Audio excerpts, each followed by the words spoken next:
ఇవాళ సెన్సెక్స్ -0.05% నష్టపోయి 49,492లో క్లోజ్ అయితే నిఫ్టీ +0.01% లాభపడి 14,564లో అయితే క్లోజ్ అయింది. హాయ్ హలో నమస్తే, నా పేరు Phanikumar. Welcome to WB street channel.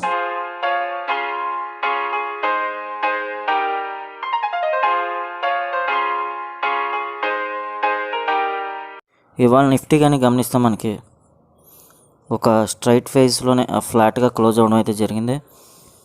And మనకి మార్నింగ్ నుంచి 2:30 వరకు కంటిన్యూగా డౌన్ ట్రెండ్ అయితే రావడం జరిగింది నిఫ్టీలో. బట్ క్లోజింగ్ సెషన్ దగ్గరికి వచ్చేసరికి కొద్దిగా ప్రైజ్లో కొద్దిగా ఇంప్రూవ్మెంట్ అయ్యి కనబడి మనకి ఫ్లాట్లో క్లోజ్ అవ్వడం అయితే జరిగింది నిఫ్టీ. ఇవాళ నిఫ్టీ అంత డౌన్కి రావడానికి కారణమైన స్టాక్స్ ఏంటి, అట్లాగే పాజిటివ్కి రావడానికి కారణమైన స్టాక్స్ ఏంటి ఒకసారి చూద్దాం. ఇవాళ నిఫ్టీ కానీ గమనిస్తే మనకి నిఫ్టీలో కానీ గమనిస్తే M&M +6.22% లాభపడింది. 828.35లో అయితే క్లోజ్ అయింది అనమాట. అట్లాగే ఆదాని పోర్ట్స్ వచ్చేటప్పటికి +4.97% లాభపడి 536లో అయితే క్లోజ్ అయింది. ఆదాని పోర్ట్స్ కానీ గమనిస్తే మనం ఈ చార్ట్ని కానీ గమనిస్తే ఇది కొద్దిగా బుల్లిష్ అయ్యే అవకాశాలు అయితే కనబడుతున్నాయి. ఆదాని పోర్ట్స్కి మనకి దగ్గర ఎక్కడ దాకా వచ్చింది, 420 లెవెల్స్ దాకా అయితే డౌన్ ట్రెండ్ వచ్చింది రీసెంట్ టైమ్స్లో ఇక్కడ అనమాట. ఈ లెవెల్ దాకా అయితే వచ్చింది, 420 లెవెల్స్ దాకా. అక్కడి నుంచి కంటిన్యూగా పెరగడం తప్ప ఎక్కడ కూడా మనకి నెగిటివ్ ట్రెండ్ అనేది కనబడలేదు ఆదాని పోర్ట్స్. సో లాంగ్ టర్మ్కి ఒక టిప్ అయితే సజెస్ట్ చేస్తాను నేను ఆదాని పోర్ట్స్ నుంచి. సో ఆదాని పోర్ట్స్ మీరు 519 ఆర్ 518 క్లోజింగ్ బేసెస్లో స్టాప్ లాస్ పెట్టి రేపు 520 ఆర్ 526 ఆ రేంజ్ కానీ వస్తే కనుక ఒక లాట్ కానీ బై చేయండి, లాంగ్ చేయండి, ఒక లాంగ్ తీసుకోండి. 526 to 530 దాకా వస్తే ఒక లాంగ్ వెళ్ళమని సజెస్ట్ చేస్తాను. అలా కాకుండా గ్యాప్ అప్లో ఓపెన్ చేసి 540 ఆ రేంజ్ వచ్చినా కానీ రిస్క్ చేసి, అంటే 21-22 పాయింట్స్ రిస్క్ చేసి, అంటే 519 518 అనేది కన్ఫర్మ్ స్టాప్ లాస్ అనమాట. ఒక 21-22 పాయింట్స్ రిస్క్ చేసి ఒక లాంగ్ వెళ్ళమని అనేది నేను సజెస్ట్ చేస్తాను. అంతేగాని 560 ఆ లెవెల్స్ కానీ వస్తే కానీ కొద్దిగా ఆగండి. ఒకటి గ్యాప్ అప్ అయితే కనుక మనం 540 లెవెల్స్లో అయినా దొరకాలి ప్రైస్ వచ్చేసి, ఆర్ 526 లెవెల్స్లో అయినా ప్రైస్ దొరకాలి. ఈ రెండు లెవెల్స్లో కానీ మనకి ప్రైస్ దొరికితే కనుక మంచి సఫిషియెంట్ ప్రైస్, డీసెంట్ ప్రైస్లో మనకి లాట్ దొరికినట్టు అనమాట. పోను మనకి ఈ ప్రైస్ చూసే అవకాశాలు అయితే ఉండవు 10-15 డేస్ వరకు. సో ఆదాని పోర్ట్స్ 536కి ఇప్పుడు ఇవాళ 536.65లో అయితే క్లోజ్ అవ్వడం అయితే జరిగింది. ఫ్యూచర్ కమింగ్ టైమ్స్లో ఇది ఖచ్చితంగా 570 అండ్ 620 దాకా దగ్గర 100 పాయింట్స్, 100 and 120 పాయింట్స్ వెళ్ళే అవకాశాలు అయితే క్లియర్గా కనబడుతున్నాయి. అట్లాగే SBI బ్యాంక్ గురించి మనం నిన్న వీడియోలోనే మాట్లాడుకున్నాం. ఇప్పుడున్న లెవెల్స్లో బై చేయొచ్చు అనేసి నిన్న వీడియోలోనే మాట్లాడుకున్నాం. టార్గెట్ వచ్చేసరికి 370-380 దాకా అనుకున్నాం. సో ఇవాళ అలాగే SBI బ్యాంక్ కొద్దిగా బుల్లిష్లోనే క్లోజ్ అయిందని చెప్పుకోవచ్చు. +4.89%లో అయితే క్లోజ్ అయింది. ఇంకా అట్లాగే ఐఓసి కూడా మనకి +3.06% అయితే లాభపడింది. ఇది కూడా ఒకసారి బై చేసే అవకాశాలు అయితే ఉన్నాయి. దీని గురించి మనం రేపు మాట్లాడుకుందాం, ఈ స్టాక్స్ గురించి. IOC ఒకటి, NTPC ఒకటి. అట్లాగే టొబాకో సెక్టర్ ఇవాళ బాగా పెర్ఫామ్ చేసిందని చెప్పుకోవచ్చు. టొబాకో సెక్టర్, ITC వచ్చేసరికి మనకి టొబాకో సెక్టర్లో ఒక భాగమే ITC సెక్టర్ అనమాట. +2.33%లో క్లోజ్ అయ్యి 211.25లో అయితే క్లోజ్ అయింది. సో మీరు ITC కానీ తీసుకుంటే కనుక 199 రూపీస్ స్టాప్ లాస్ పెట్టి ఒక లాట్ అయితే బై చేయొచ్చు. ఇది ITC సెక్టర్. ITC వచ్చేసరికి మనకి 222-226 ఆ లెవెల్ దాకా మనం ఒక లాంగ్ తీసుకోవచ్చు. స్టాప్ లాస్ వచ్చేటప్పటికి మనం 199 and 198 రూపీస్ స్టాప్ లాస్ పెట్టి 226-227 వరకు టార్గెట్ ఉంచవచ్చు. 50-50 ఛాన్సెస్ ఉన్నాయన్నమాట స్టాప్ లాస్కి, టార్గెట్కి. అట్లాగే BPCL కావచ్చు, గ్రసిమ్ కావచ్చు, ఇవి కూడా పాజిటివ్లోనే క్లోజ్ అయినాయి. అట్లాగే నెక్స్ట్ వచ్చేటప్పటికి మనకి భారతీ ఎయిర్టెల్, ఇది కూడా బాగా పెర్ఫామ్ చేస్తుంది కొన్ని డేస్ నుంచి. ఇవాళ 578.25లో క్లోజ్ అయింది, +2.21% అనమాట లాభపడింది. 12 పాయింట్స్ ప్లస్తో క్లోజ్ అయింది. భారతీ ఎయిర్టెల్ కానీ గమనిస్తే ఇది కూడా ఒక పాజిటివ్ నోట్లో అయితే కనబడుతుంది. సో దీనికి కూడా మనం ఒక లుక్ వేద్దాం, రేపు చెప్దాం దీని గురించి. అట్లాగే టాటా స్టీల్ 709.15 ఇది ఇంకా బయింగ్ వెళ్ళే అవకాశాలు ఉన్నాయి. అప్ టు 800 రూపీస్ దాకా టార్గెట్ వెళ్ళే అవకాశాలు అయితే ఉన్నాయి. ఇవాళ ప్లస్ 2.05%లో లాభపడడం అయితే జరిగింది. అట్లాగే టాటా మోటార్స్ 2 డేస్ బ్యాక్ ఏమైందంటే మనకి టెస్లా కంపెనీ ఏదైతే ఉందో అది ఇండియాలో రావచ్చు అనే ఒక సంకేతాలు అయితే వచ్చినాయి, ఒక న్యూస్ అయితే వచ్చి అది ఎలాగైందంటే ఒక గ్రేప్ వైన్ కమ్యూనికేషన్ అయితే జరిగిందనమాట. టెస్లా వాళ్ళు ఏమన్నారంటే టాటా మోటార్స్తో మేము జాయింట్ వెంచర్ అవ్వాలనుకున్నాం అనేసి ఒక పుకారు గ్రేప్ వైన్ కమ్యూనికేషన్ అయితే రావడం అయితే జరిగింది. దానివల్ల 2 డేస్ బ్యాక్లో మనకి మంచి బూస్టప్ అయితే ఇచ్చింది ఆ న్యూస్ వల్ల. కానీ టాటా మోటార్స్ యాజమాన్యం అయితే ఎవరైతే ఉన్నారో వాళ్ళు నిన్న ఒక ప్రకటన అయితే చేశారు. నిన్న కాదు 2 days back or 1 day back ఒక ప్రకటన అయితే చేయడం అయితే జరిగింది. ఏమని, మాకు టెస్లా వాళ్ళకి ఏ విధమైన అగ్రిమెంట్ జరగలేదు. అందరూ అనుకున్నారు ఆ నెక్స్ట్ డే నుంచి తగ్గిపోవచ్చు, టాటా మోటార్స్ వచ్చి ఆ నెక్స్ట్ డే నుంచి తగ్గిపోవచ్చు అనేసి అనుకున్నారు. కానీ ఎక్కడ కూడా ప్రభావం చూపించలేదు. కారణం ఏంటంటే వీళ్ళది జాక్వా కార్ ఏదైతే ఉందో అది సేల్స్ నంబర్స్ అయితే చాలా పాజిటివ్గా ఉన్నాయి.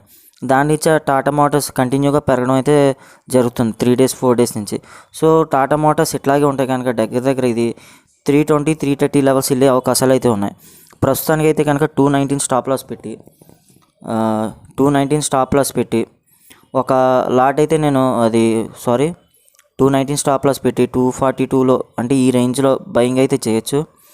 ఇది కూడా పర్వాలేదు, ఈ ప్రైస్లో కూడా పర్వాలేదు, మనం టాటా మోటార్స్ ట్రై చేయొచ్చు. టార్గెట్ వచ్చేసరికి 320 330 ఆ లెవెల్స్ వరకు ఉంచవచ్చు. అట్లాగే యాక్సిస్ బ్యాంక్ మనం చెప్పుకున్నాం, ఇది అలాగ బూస్టప్లో ఉంది. ఓఎన్జీసీ ఇండస్ఇండ్ బ్యాంక్ ఇంకా వచ్చేసి ప్లస్ 1.63% క్లోజ్ అయ్యి 942లో అయితే క్లోజ్ అయింది. అట్లాగే ఐసిఐసిఐ కంటిన్యూ బుల్లిష్ ట్రెండ్, ఇది అప్ టు 620 లెవెల్స్ దాకా వెళ్ళే అవకాశాలు అయితే ఉన్నాయి. ఇన్ఫోసిస్ 1387లో క్లోజ్ అయింది, ప్లస్ 1.27% అయితే లాభపడింది. ఇంకా ఇలాంటి స్టాక్స్ అని పాజిటివ్లో క్లోజ్ అవ్వడానికి కారణం అయితే అయినాయి అన్నమాట. ఇవాళ నిఫ్టీ డౌన్ రావడానికి కారణమైన స్టాక్స్కి వస్తే కనుక HDFC one of the major weightage stock అనమాట. ఇది రిలయన్స్ తర్వాత నెక్స్ట్ స్టాక్ ఇది దగ్గర -2.79% నష్టపోయి 2670లో అయితే క్లోజ్ అయింది. అట్లాగే బజాజ్ ఫైనాన్స్ కూడా -2.79%లో క్లోజ్ అయింది. అలాగే శ్రీ సిమెంట్ -2.53%లో క్లోజ్ అయింది.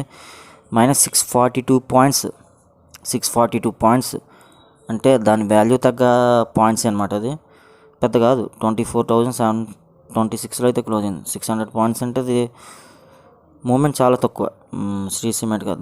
ఆ ఫిగర్ని చూసి ఆశ్చర్యపడాల్సిన పని ఏం లేదు. పర్సంటేజ్ చూడండి, -2.53% నష్టపోయిందనమాట. అట్లాగే యూపీఎల్ కావచ్చు, బజాజ్ ఫిన్సర్వ్ కావచ్చు,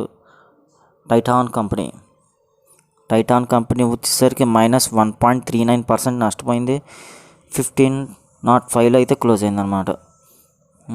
టైటాన్ కంపెనీ ఇంకా బయింగ్ ట్రెండ్ అయితే రాలేదు, చూద్దాం. ఇది కూడా బయింగ్ రావచ్చు 2-3 డేస్లో. దీని గురించి తర్వాత మాట్లాడుకుందాం. అట్లాగే దివి స్లాబ్ వచ్చేటప్పటికి -1.28%లో క్లోజ్ అయింది. అలాగే సన్ఫార్మా, అట్లాగే డాక్టర్ రెడ్డి స్లాబ్ -1.19% నష్టపోయింది.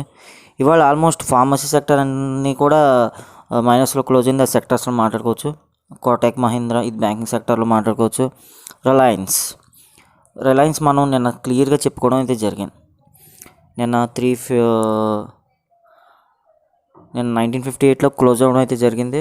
నిన్న మనం మాట్లాడుకున్నాం 1920 to 1930 ఏవైతే లెవెల్స్ ఉన్నాయో ఆ లెవెల్స్లో బై చేయండి అండ్ 1919 స్టాప్ లాస్ పెట్టండి అనేసి నేను క్లియర్గా మాట్లాడుకోవడం అయితే జరిగింది. సో ఇవాళ ప్రైస్ ఏదైతే ఉంది ఇది ఆపర్చునిటీ అనమాట. ఇది రిలయన్స్లో ఇది ఆపర్చునిటీ. స్టాప్ లాస్ వచ్చేటప్పటికి 1919 అనేది పెట్టడం అయితే జరిగింది. క్లోజింగ్ బేస్ స్టాప్ లాస్ అనమాట అది. సో ఇవాళ 26 లో వచ్చింది. మీ ఎవరైనా లక్కీ పర్సన్స్ అయితే కనుక ఈ వీడియో చూసిన వాళ్ళు నిన్నటి వీడియో చూస్తే కనుక ఇవాళ బయింగ్ తీసుకునే అవకాశాలు అయితే ఉన్నాయన్నమాట. సో రిలయన్స్ ఫ్యూచర్లో కమింగ్ టైమ్స్లో పెరిగే అవకాశాలు అయితే ఉన్నాయి 2-3 డేస్ పాటు. టార్గెట్ వచ్చేటప్పటికి ఇప్పటికీ చెప్తారు 2020 అండ్ 2090 అనేది క్లియర్ కట్ స్టాప్ లాస్ అనమాట. అది ఇంకా హెచ్డిఎఫ్సి లైఫ్, హెచ్డిఎఫ్సి బ్యాంక్ గురించి మాట్లాడుకోవచ్చు. Hindalco, Bajaj auto, Asian paints, ఈ స్టాక్స్ అన్నీ మైనస్లో రావడం అయితే జరిగింది అనమాట. వీటి వల్ల కొద్దిగా నెగిటివ్ అయితే వచ్చింది నిఫ్టీకి. ఇంకా బ్యాంక్ నిఫ్టీ విషయానికి వస్తే కనుక ఇది కూడా ఆల్మోస్ట్ నిఫ్టీ లాగానే పెర్ఫామ్ చేసిందని చెప్పుకోవచ్చు. ఇది కూడా ఓపెనింగ్స్లో కొద్దిగా హై దాకా అయితే వెళ్ళింది. ఇది బ్యాంక్ నిఫ్టీ 32,700 లెవెల్ అయితే టచ్ చేసింది అనమాట. ఇది బ్యాంక్ నిఫ్టీ టచ్ చేసి అక్కడి నుంచి కంటిన్యూ డౌన్ ట్రెండ్ అయితే రావడం అయితే జరిగింది.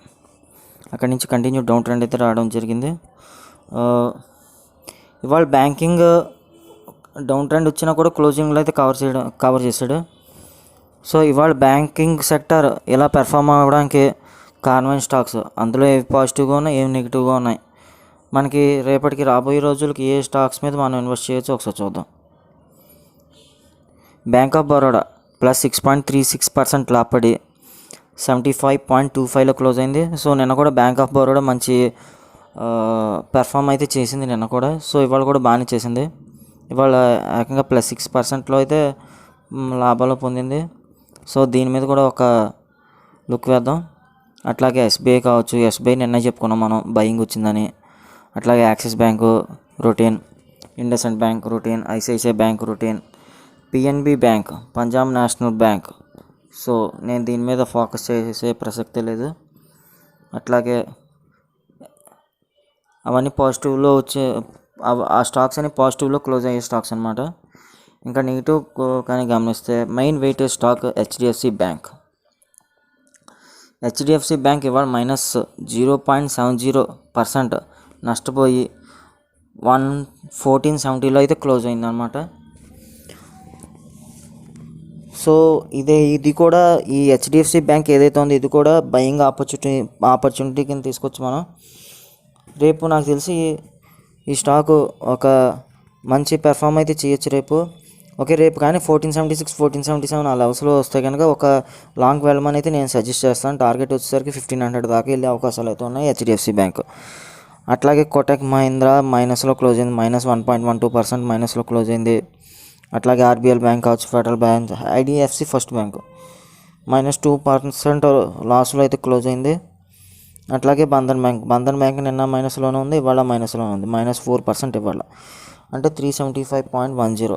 వీటిలో మనం వేటి మీద ఫోకస్ చేయొచ్చు అంటే ఎస్బీఐ మీద ఫోకస్ చేయొచ్చు, యాక్సిస్ బ్యాంక్ మీద ఫోకస్ చేయొచ్చు, ఐసిఐసిఐ బ్యాంక్ మీద ఫోకస్ చేయొచ్చు. అట్లాగే బ్యాంక్ ఆఫ్ బరోడా అది ఒకసారి చూడాలి, నేను పెద్ద రిఫర్ చేయలేదు. అట్లాగే హెచ్డిఎఫ్సి బ్యాంక్ మీద కూడా మనం ఫోకస్ చేయొచ్చు. ఇది నిఫ్టీ పెరగడానికి తగ్గడానికి కారణం ఈ స్టాక్స్ అనమాట. సో రేపు నిఫ్టీ ఫ్యూచర్స్ ఎట్లా ఉండబోతుంది, బ్యాంక్ నిఫ్టీ ఫ్యూచర్స్ ఎట్లా ఉండబోతుంది, వాటి సపోర్ట్ ఏంటి, రెసిస్టెన్స్ ఏంటి, వాటి లెవెల్స్ ఏంటి ఒకసారి మనం ఈ వీడియోలో చూద్దాం. ఇది నిఫ్టీ ఫ్యూచర్స్ డైలీ చార్ట్ అనమాట. ఇది మనం ఈ చార్ట్ని కానీ గమనిస్తే ఇవాళ ఓపెనింగ్లో గ్యాప్ అప్లో ఓపెన్ అవ్వడం అయితే జరిగింది. తర్వాత కంటిన్యూ గ్యాప్ అప్ అంటే దగ్గర 600 లెవెల్స్ అయితే టచ్ చేసాడు. ఇవాళ 600 లెవెల్స్ టచ్ చేసినా కూడా అక్కడ సస్టైన్ అయితే అవ్వలేదు, అక్కడి నుంచి కంటిన్యూ అయితే డౌన్ రావడం అయితే జరిగింది. మనం నేను వీడియోలో ఏదైతే చెప్పుకున్నో అది క్లియర్ కట్గా జరిగింది. ఇవాళ 470 దాకా లో రావడం అయితే జరిగింది. సో ఇట్లా ఉన్నప్పుడు మనం స్టాప్ లాస్ అయితే కనుక 390 లెవెల్స్ పెట్టాలి బయింగ్ ఉన్నవాళ్ళు. అలాగే సెల్లింగ్ చేసుకుంటే కనుక 730 లెవెల్స్ దానిపైన. ఇప్పుడు నేను ఏదైతే 390 అండ్ 730 లెవెల్స్ ఏదైతే చెప్పానో ఇది రేంజ్ బౌండ్ అనమాట. రాబోయే రోజుల్లో ఈ 2 లెవెల్స్ దాటి ట్రెండ్ కంటిన్యూ అయితే ఫర్దర్గా వెళ్ళే అవకాశాలు అయితే ఉన్నాయి. సో రేపు మనకి ఎక్స్పైరీ డే కాబట్టి రేపు కూడా పెద్ద సర్ప్రైజ్ ఏమీ ఉండకపోవచ్చు అనేసి నేనైతే అనుకుంటున్నాను. ఇఫ్ ఇన్ కేస్ 14,730 ఆ లెవెల్స్ పైన క్లోజ్ అవుతే బులిష్ ట్రెండ్ వచ్చే అవకాశాలు ఉన్నాయి. అండ్ 14,390 ఆ లెవెల్స్ కింద క్లోజ్ అయితే తగ్గే అవకాశాలు అయితే ఉన్నాయి. ఈ మధ్య ఇదైతే బౌండ్ ఏదైతే రేంజ్ బౌండ్ అనమాట. ఇంకోటి ఏంటంటే 14,600 లెవెల్స్ అని మనం ఫ్యూ డేస్ బ్యాక్ మాట్లాడుకోవడం అయితే జరిగింది. ఆ టార్గెట్ అయితే రీచ్ అయిందనమాట. అది మొన్నటి వీడియోలో ఉంటుంది. ఒకసారి మీరు చూడాలనుకుంటే ఒకసారి ఆ వీడియో చూడొచ్చు. అది ప్లేలిస్ట్లో కూడా పెట్టడం అయితే జరుగుతుంది. సో రేపటికి నిఫ్టీ ఫ్యూచర్స్ అయితే అవుతాయి. ఇది bank Nifty futures daily chart అనమాట. ఇది ఈ చార్ట్ని కానీ గమనిస్తే మనం ఇది కూడా గ్యాప్ అప్లో ఓపెన్ అవ్వడం అయితే జరిగింది. అక్కడి నుంచి డౌన్ ట్రెండ్ వచ్చింది. నిఫ్టీ లాగా అంత పెద్ద డౌన్ ట్రెండ్ రాకపోయినా కానీ కొద్దిగా డౌన్ ట్రెండ్ అయితే వచ్చింది. బట్ క్లోజింగ్లో మాత్రం మనకి పాజిటివ్లో క్లోజ్ అవ్వడం అయితే జరిగింది. స్ట్రైట్ వేస్లో అయితే క్లోజ్ అయింది. 32,685లో అయితే క్లోజ్ అయింది బ్యాంక్ నిఫ్టీ. సో రేపు ఎట్లా ఉండబోవచ్చు అంటే కనుక ఇది కూడా రేపు ఎక్స్పైరీ డే కాబట్టి ఈ రేంజ్ బౌండ్లోనే మనకి మార్కెట్ మూవ్ అయ్యే అవకాశాలు కనబడుతున్నాయి. బట్ ట్రెండ్ చూస్తే కనుక అప్ ట్రెండ్ కనబడుతుంది. ఎక్కడా కూడా డౌన్ ట్రెండ్ లేదు. మనం ఈ రెండు ట్రెండ్లు చూసుకుంటే కనుక ఈ చివరితో ఉన్నదేమో ఫస్ట్ స్టెప్, ఇదేమో సెకండ్ స్టెప్. ఇదేమో ముందు స్టెప్కేమో ఇదేమో రెసిస్టెన్స్ లెవెల్ కింద యాక్ట్ చేసింది. ఇప్పుడున్న ప్రజెంట్ పొజిషన్లో అదేమో సపోర్ట్ లెవెల్స్ కింద ఉందన్నమాట. సో బ్యాంక్ నిఫ్టీ సపోర్ట్ వచ్చేటప్పటికి 32,190 అనేది క్లోజింగ్ బేస్ స్టాప్ లాస్ అనమాట. ఎవరికైతే ఎవరైతే బయింగ్లో ఉన్నారో బ్యాంక్ నిఫ్టీ వాళ్ళందరూ అలాగే కంటిన్యూ చేసి క్యారీ ఫార్వర్డ్ స్టాప్ లాస్ అయితే మెయింటైన్ చేయమని అయితే నేను సజెస్ట్ చేస్తాను. 32,190 అయితే క్యారీ ఫార్వర్డ్ స్టాప్ లాస్ అయితే పెట్టడం జరుగుతుంది.